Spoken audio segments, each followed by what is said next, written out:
Welcome back to our 4-part GLP-1 series. If you missed part 1 of this series, I shared what you must know before starting a GLP-1 medication in order to have more success. I would highly recommend watching that video first. In part 2, we dived into how to protect your muscle, keep your energy stable, and support your gut while you're on a GLP-1. So you maximize results and minimize all of those unwanted side effects. In part 3, I explored what the research says on the topic of GLP-1s and women's hormones across the lifespan. Hi, I'm Emma Sutherland, clinical naturopath, author, mum, and your host. If you're currently on a GLP-1 medication such as Ozempic, Wegovy, or Mounjaro, you may be wondering what happens on the other side. As people withdraw from the medications, the cravings, appetite, and food noise return, along with a lot of fear around rebound weight gain. In part 4 of our series on GLP-1 medications, we're talking to nutritionist Melissa Laity, who specialises in life after GLP-1 medications. Melissa is degree qualified. She's a clinical nutritionist with over 20 years of experience in the wellness industry. In addition to her work with midlife women, Melissa guides clients through the transition off GLP-1 medications like Ozempic, Wegovy, or Mounjaro. Melissa focuses on rebuilding metabolism and managing appetite and cravings through 4 pillars: nutrition, movement, lifestyle, and habit change. Melissa, welcome. I am so excited to have you here. Thank you so much for joining us. Thank you so much for having me. It's great to see you, Emma. So today we're going to cover 3 key things. We're going to talk about what happens physiologically when you stop or reduce those GLP-1 medications.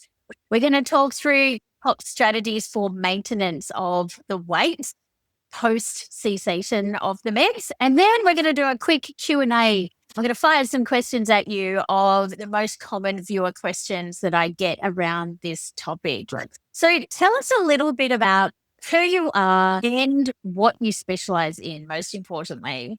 So I'm a degree qualified clinical nutritionist. I've been in clinical practice for about 7 years now. Prior to nutrition, though, I was a remedial massage therapist. So I've been in the wellness industry for well over 20 years. Away from clinical practice, I am a mum of a lovely teenage boy. I live in beautiful Bayside, Melbourne with my family. I'm quite an energetic person, so I love to be active, be outdoors, by the beach or in our garden. My husband and I both love to cook. And as a family, we love entertaining in our home, being friends and family around to share great food. In my clinical practice, my has been supporting midlife women from peri to postmenopause. Yeah. For a bit of variety, I also work with a local triathlon club, but more recently, Okay. been supporting clients who are transitioning off weight loss drugs, GLP-1 drugs like Ozempic, Wegovy, Mounjaro, Saxenda.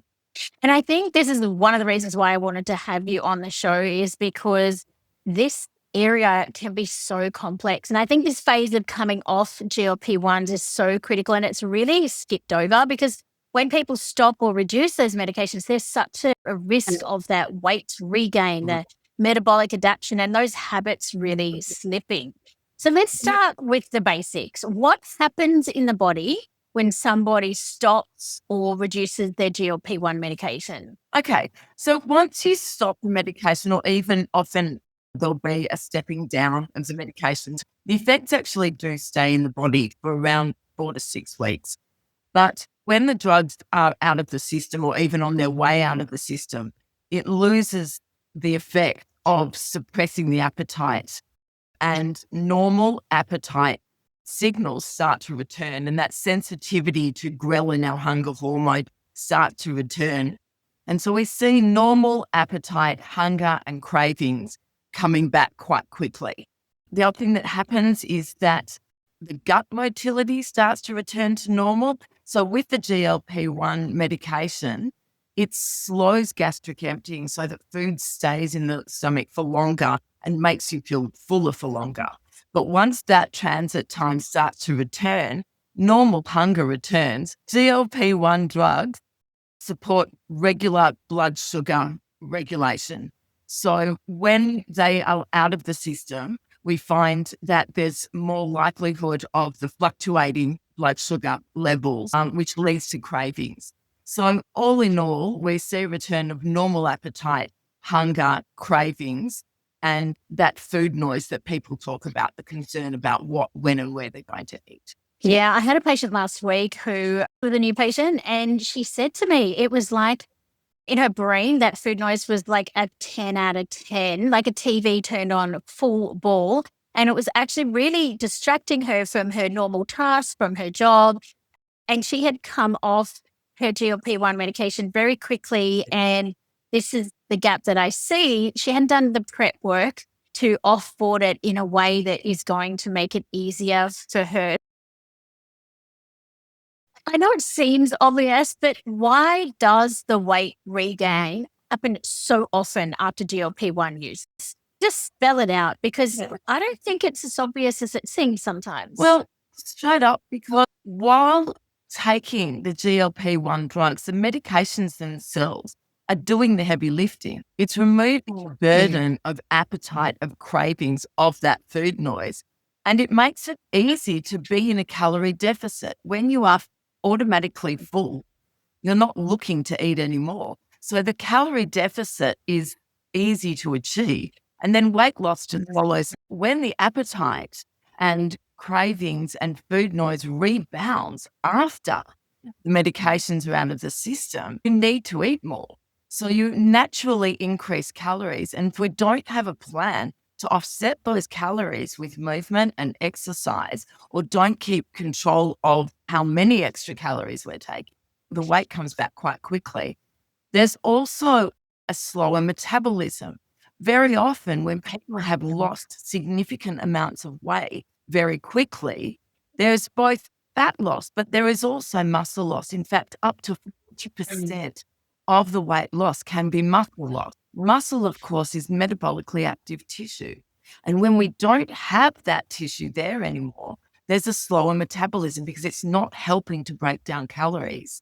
There's also things that come back after the effects of the GLP-1 medications. There's emotional and behavioral cues, and people can often revert to old habits without planning ahead of coming off the drugs.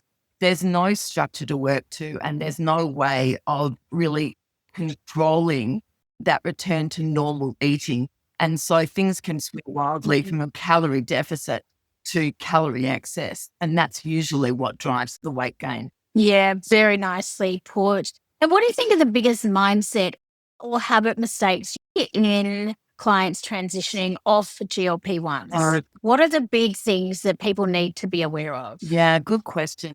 So one of the things you hear from people who are taking the medications, and I hear from clients all the time, is the weight loss was so easy, I didn't have to do anything. And when I hear that, to be honest, my heart drops a little bit, because I think there's been a missed opportunity there. When the drugs are taking care of appetite and cravings and the food noise, there's an opportunity there to put new habits in place, to learn about what your food triggers have been and address the drivers of the weight gain originally. Most people who have taken weight loss drugs have mostly had a long history of battling with their weight. There is a tendency to revert to the ways that they were trying early before the drugs to lose weight. And there's still a mindset around calorie deficit. So trying to maintain calorie deficit off the GLP-1 drugs once you've already lost the weight. So trying to return to those old diet habits, or else if there has been no changes in the way people eat, they can often return to the eating habits that actually cause troubles for them beforehand. And of course, not use the opportunity while they're on the GLP-1 drugs to introduce regular movement and exercise, which has to be a part of lifestyle with weight loss, but also with weight maintenance. So not having a plan and a structure and not having taken advantage of having a clean slate there. But there is still the ability to create new habits once you've come off the GLP-1 drugs. Yeah, I really love the framework that you put there around to look at this like a really valuable opportunity to be able to stack habits that are going to help you maintain that weight loss rather than not putting those habits like a safety net underneath you and just coming off the medication. Because, of course, we're creatures of habit. And we're going to take the path of least resistance. We're going to go back to the older habits that we've done previously that have failed and led us to that place in the first point. So great way to frame it, that it is an opportunity for really getting a structure in place. And I know, because you've worked in this so much, I know that you've got a specific 4-pillar system for really rebuilding metabolism and managing appetite and cravings post the GLP-1s. Can you give us a little snapshot of it? Because we will dive into each of them as well. Sure. So when I'm working with clients coming off GLP-1 drugs, we work around a plan built around 4 pillars. And those 4 pillars are movement, lifestyle, and habit change. So nutrition is really about rebuilding metabolic flexibility, getting the body to use calories effectively. We use protein-rich foods and balanced meals to stabilize blood sugar, regulate the appetite, and reawaken GLP-1 release. Movement is really focused on strength and resistance and daily movement to restore muscle mass that may have been lost, as we talked about earlier, improve insulin sensitivity, and boost metabolic rate. Lifestyle is really focused around sleep and stress. As we know, these are 2 factors really work against us when trying to manage energy and then trying to manage weight. Habit change, shifting from a medication-driven behavior to behavior-driven result. Really putting actions in place that help, support sustainable eating patterns, routines, and self-trust for long-term success. I love that. And so if we were going to dive into the nutrition side of things first, because you and I are both nutritionists, so let's start there. What are your, let's say, top 3 nutrition habits for that long-term weight maintenance? Yeah, geez, it's hard to cut it down to 3, isn't it? I know. But first up, I have to say protein. I know that people everywhere are talking about the importance of protein right now, but there's good reason for it. And especially with weight maintenance, we need to prioritize getting 30 to 40 grams of good quality protein in every meal and starting with breakfast to set yourself up for the day. It gives good satiety, it stabilizes blood sugar levels and reduces hunger, but also getting that 30 to 40 grams of protein in each meal during the day will help to preserve and even recover some of that lost muscle mass. The second one is fiber. So fiber is often overlooked when we talk about food groups, but is such an important part of weight maintenance. Getting plenty of fiber through plant-rich meals supports satiety. Again, that's what's going to keep you feeling satisfied. Actually triggers natural GLP-1 production as well, and gut hormone balance, as well as obviously gut health, which we'll discuss later on. But the GLP-1 drugs have quite a big effect on gut function. The last one is prioritizing nutrient-dense food, a wide variety of whole foods, minimally processed food with whole grains and healthy fats and fruit and vegetables, and including some bitter foods in there, some of those dark green leafy vegetables like rocket, dandelion greens that actually stimulate GLP-1 production. It's actually the taste receptors in our gut that are triggered by bitter foods to release GLP-1 in the gut and give us that satisfied feeling that has been experienced through the drugs earlier on. So they are my top 3: protein, fiber, and nutrient-dense foods. I love that. And I love the little point about bitter, because I feel like in the modern day diet, that bitter receptor doesn't get enough airtime. There's so much about the sweet and the salty, and our sad Australian diet is very much focused on the salty and that side of things. But bitter is very much underrated. And if you think about all those traditional cultures that would have a bitter drink before their meal, or they would have a little bit of fermented food that was bitter before their meal to stimulate their appetite. But I think it's amazing. That also stimulates our natural GLP-1 production. So let's do it that way. And then when it comes to a healthy metabolism, when calories increase, which happens after stopping these drugs, how do you support that healthy metabolism? What do people need to be doing? So, first of all, when we look at increasing calories, we want to look at the quality of the calories that we are adding back into the diet. As we've said, we're prioritizing protein, fiber, and nutrient-dense foods. We want to minimize calories from simple carbohydrates, sugars, white flours, and processed foods that destabilize the blood sugar and lead to cravings, which of course then lead us to food that we may regret eating later. Again, prioritizing protein and focusing on building back that muscle mass. With protein and strength and resistance training, it is possible to increase muscle fiber and build back some of that muscle. We've got that metabolically active tissue that helps to manage our energy and calorie burning to in balance with our calorie output. So protein again and muscle mass is a really important part of managing metabolism. Strength and resistance, as I say, using muscles to build muscles is a really important part of managing metabolism. On top of that, as I mentioned earlier, sleep and stress. We know that high cortisol slows the metabolism to manage stress as well as we can. And that's difficult in modern life, but really putting strategies in place to manage stress, and especially stress around food, to support that metabolism.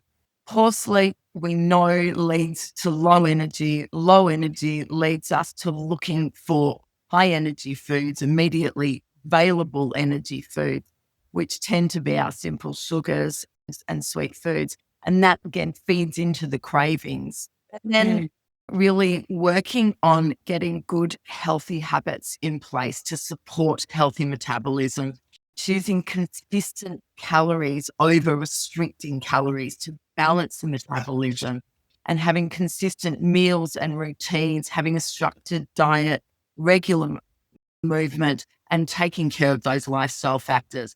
A lot of moving parts that supports a flexible metabolism. But with a plan, it's absolutely achievable. I just thought as you were talking that the timing of when people come off the medication is also something to be really considered. And I know some people watching this have already stopped or have done it differently, but with some careful planning, you know that you've got work deadlines and you've got a really busy kind of time coming up. It's not going to be the best time to stop the medication, and really considering the timing of when you come off it to harness those lower stress levels would be so smart. Like just that alone is such a great strategy. Definitely. Even I'm working with clients currently who are starting to consider coming off their GLP-1 medications, but very mindful that they're in that last phase of the year and they're heading into Christmas parties. And for some people, Christmas is a very stressful time, as you say. Christmas parties, New Year, and whether or not that is the right timing for them, or whether they need the extra support to get through the festive season and the strength and celebrations that come with that, and then maybe consider as the year starts as a better time to consider putting their plan together and having that supported transition off the drugs. Yeah, I think that's perfect. We know that GLP-1s reduce dopamine, which result in less cravings and less food noise. When people stop taking the medications, the craving and the food noise, as we mentioned, comes back with a vengeance. How do you manage this, or what strategies do you advise your clients to use? How do you help them with that side of things? Absolutely. Food noise is something every person I have met who has taken GLP-1 medication has commented on the relief they've experienced with getting rid of that food noise. Food noise, of course, is based around how, when, where, what people are going to eat. So the first thing, we structured meal plan in place. So that the very level, people know, and they have the answer to those questions, to the food noise. They know when they're going to eat, what they're going to eat, where they'll be. There's that to fall back on. There's that to answer those questions for them. But we also want to rebuild the body's natural appetite regulation so that they can listen and trust their own hunger and satiety cues. So alongside a food diary, which we keep when we're reintroducing calories and things, alongside the food diary, I also ask my clients to keep a track of their appetite and cravings. Cravings can tied up with that food noise. So by keeping a record of what is hunger and what is craving, they can start to differentiate between the two and start to tease apart that food noise. What is actually hunger and what is actually craving? And craving and food noise is often tied back in with actually a dopamine craving. So we know when those cravings are coming up and when that food noise gets the loudest, we can start to identify the triggers for that. What is driving them to crave food or comfort or dopamine? So often these triggers can be social situations, they can be emotional situations, they can even be the day. Once we know what triggers are, we can start to either work to change the triggers. So people may be triggered by, they usually drive a certain way to pick the kids up from school and stop off and pick up pastries on the way to school because they're craving something sugary. So simply by changing the way they drive to school, we may be able to actually avert those triggers altogether and just miss out on those triggers altogether. Otherwise, we learn to respond to the triggers with non-food activities. So it may be that when the food noise starts, we know that we're not hungry, we respond to that trigger by listening to some great music, a podcast, or going for a walk, or making a conversation to a friend. Rather than responding to that dopamine crash, we respond with a non-food pleasurable activity. Yeah. What's interesting on that, Melissa, sorry to interrupt. What's interesting on that is what is really being highlighted in this conversation is the amount of planning that you need to do in order to have a successful offboarding experience. And this is such a gap. Nobody is talking about this. Nobody is holding people's hands through this process. To think that you can come off the GLP-1s and not do any of this planning, then the weight rebounds and then people really turn it on themselves of, I've failed, I've done it again, and all the negativity. But if somebody had been holding their hand on the way through and helping them plan and explaining to them all these things, there's a fairly big chance that they would have been successful in their weight maintenance. So I think my heartstrings are just being really pulled at the amount of people that don't have this information or don't have this opportunity and haven't been taught it. So yeah, it's profound work that you're doing here. It really is. As you say, while people are taking the medications, in fact, they've got this support. It's helping them with the things that they've been struggling with. Yeah. And then when they come off them, the work hasn't been done while they're on the medications, which from what I'm hearing, a lot of people are not getting the advice to put lifestyle changes in place while they're on the medications, which is also heartbreaking and disappointing. So when people are coming off the medications, they're on their own. There's no support there. And there's nothing in place to catch them. You said earlier, safety net. That's exactly it. There is an opportunity there to create a safety net for people to know where they're going once they come off the drugs, that they're not on their own, floundering and figure out what to do. Yeah, really great point that, I'm going to be emphasizing to everyone that I talk to around this. This is part 4 of our series on GLP-1s, and we have talked a lot about so many factors. And this last part of the series, I think is such a critical part to get right. Absolutely. Now, when it comes to exercise, you've mentioned a few things, but how does the approach change after finishing or as you're offboarding the GLP-1s? So it's really important. Exercise is such an important part of coming off the GLP-1. In fact, if you can introduce it while you're already on the GLP-1s, it's even better. The focus of exercise coming off the medications is really around, firstly, strength and resistance training, as we said earlier, on supporting that muscle mass so that it can support healthy metabolism, insulin sensitivity, and maintain that weight loss with that metabolically active tissue. So strength and resistance training, but also daily movement, walking, moving every day is really important to keep moving. And then a little bit of cardio. I'm not talking about having to get out and do high intensity training or running, but raising your heart rate a couple of times a week really helps to support metabolism and efficient use of energy and calories in the body. It's important at this stage to be aware of your energy levels as well. If you are still trying to run a calorie deficit and holding back on calories, your energy is going to run down very quickly. And that's what's going to tell you that you actually need to be eating in line with your energy output. It's really important not to be underfueling at this point, because if you are getting tired and hungry, you're going to lose motivation as well. Doing exercise that energizes you, your mood and motivation is a really important part to integrate into your life around coming off the GLP-1 medications and long-term moving forward. And I love that point around muscle, and we know it's important, but just how it acts like a glucose sink and it sucks up excess glucose in the bloodstream, stopping it from going into fat storage. Muscle is so important.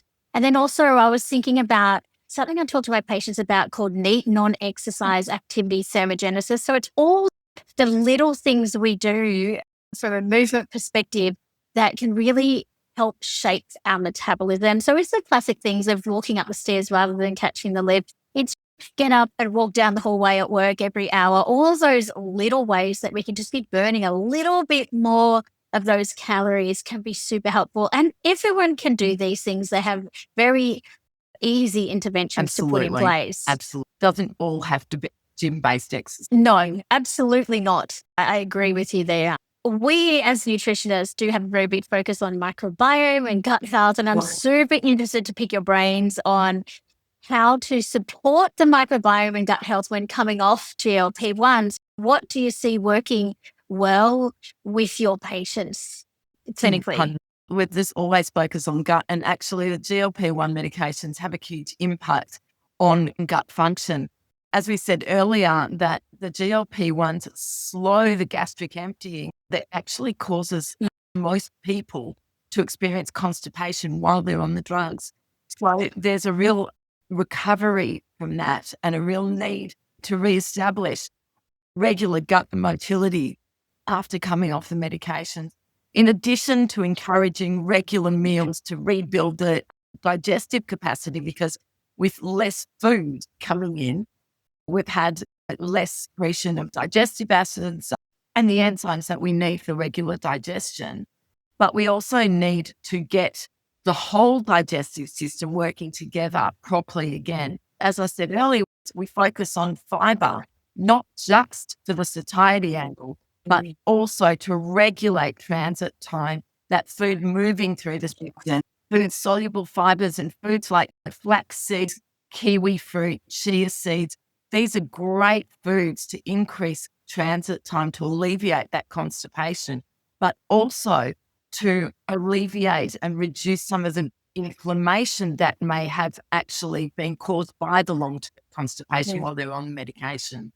Prebiotic fibers from leeks, from artichokes, from legumes, from all those wonderful insoluble fiber that helps to feed beneficial bacteria and rebuild microbiome. Interestingly, some of the studies that I've read suggest that the time spent on the GLP-1 medication and the reduced food intake and more selective food intake may actually be beneficial to the microbiome. So for some people, while there might be a story of rebuilding a healthy microbiome, it can also be about maintaining that healthy microbiome. It's another great benefit that comes off these medications.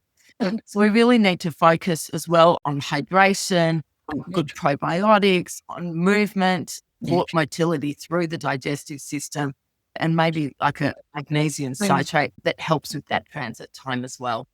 Some great tips there, from the fiber to the hydration to the different types of fiber, good probiotics, magnesium citrate. I do love in this space to support the gut health on that side of things. Now, you and I are both of a certain age. So what about midlife women like ourselves who may be perimenopausal? How do hormones impact this phase of coming off GLP-1s?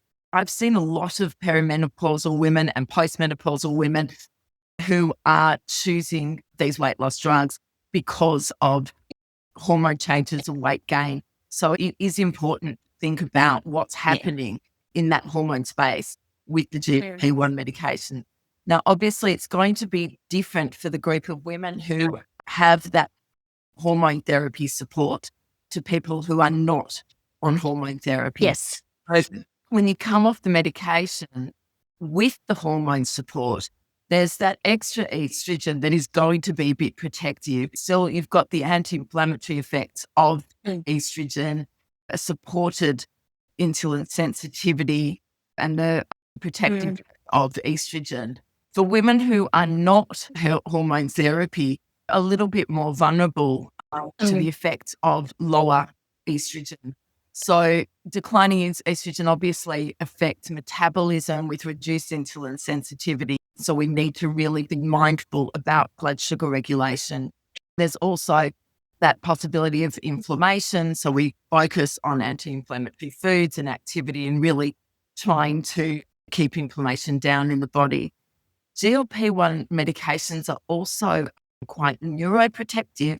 When we're coming off them, we need to watch out for mood and cognitive changes that we often see with fluctuating hormone and progesterone levels. So we need to offer the nervous system support there.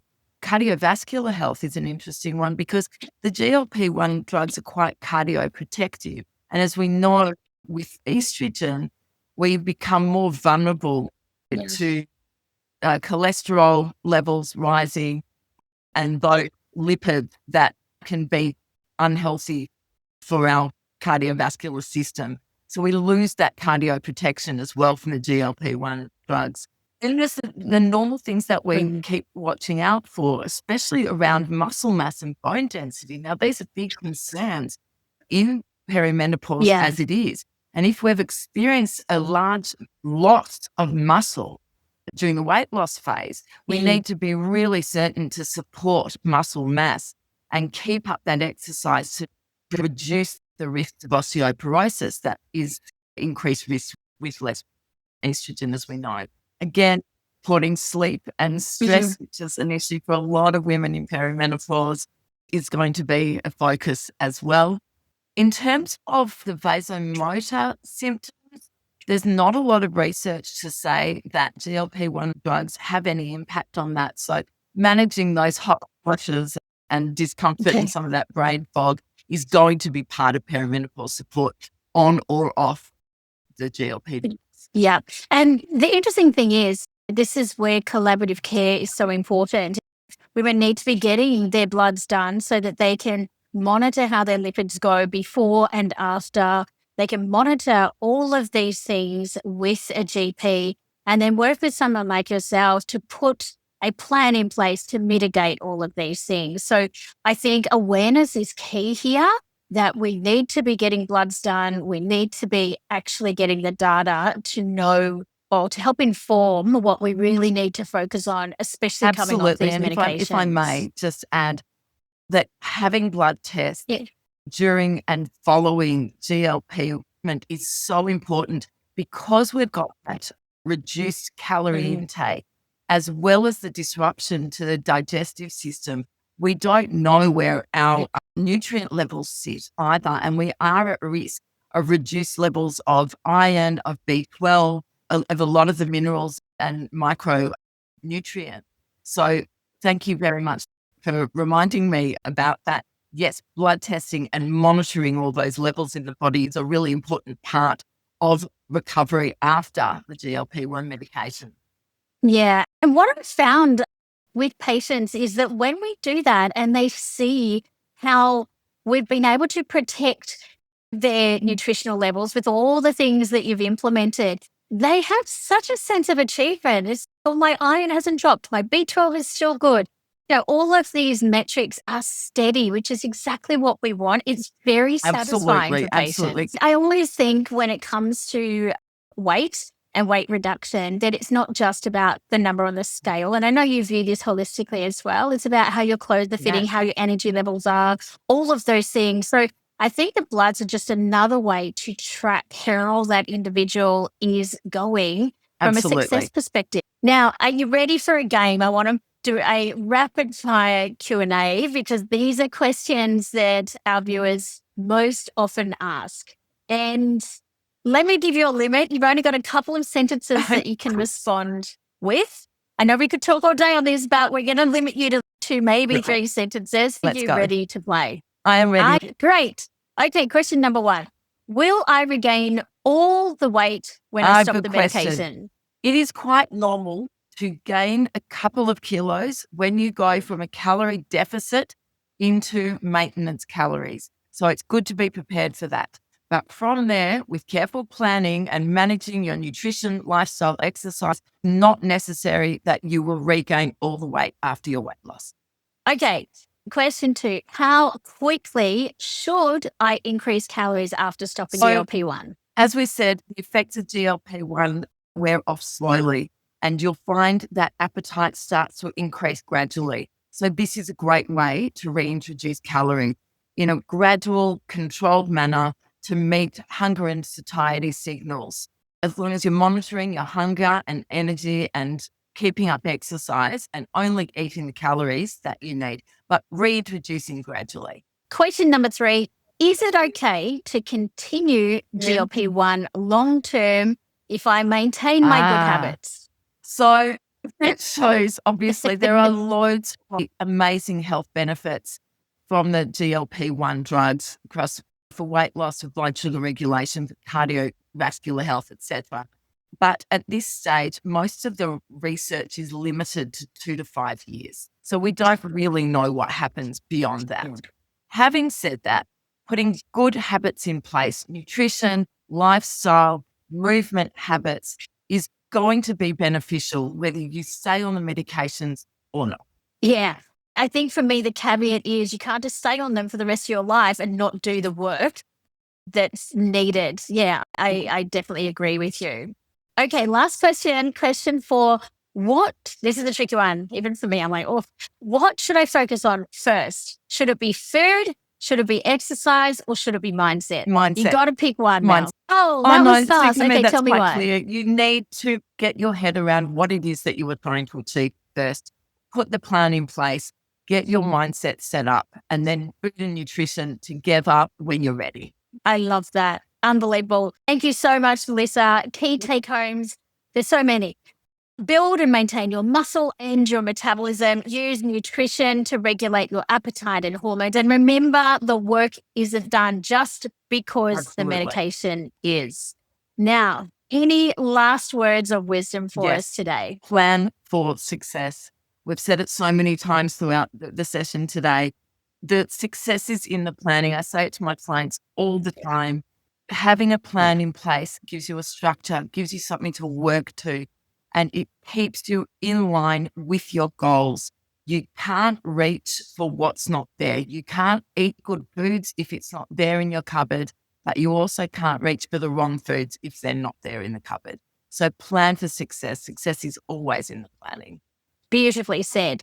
And for people out there that are either listening or watching and they would love to work with you, where can they find you? We will put all your information in the show notes. So it's www.melissalaity.com or else on Instagram and Facebook, Melissa Laity Nutrition. And I'd love to hear from you. Beautiful. Thank you so much for joining us today, having me, Emma. This has been great. Thanks everyone for joining us. Don't forget to like this video and hit the subscribe button below for more health information.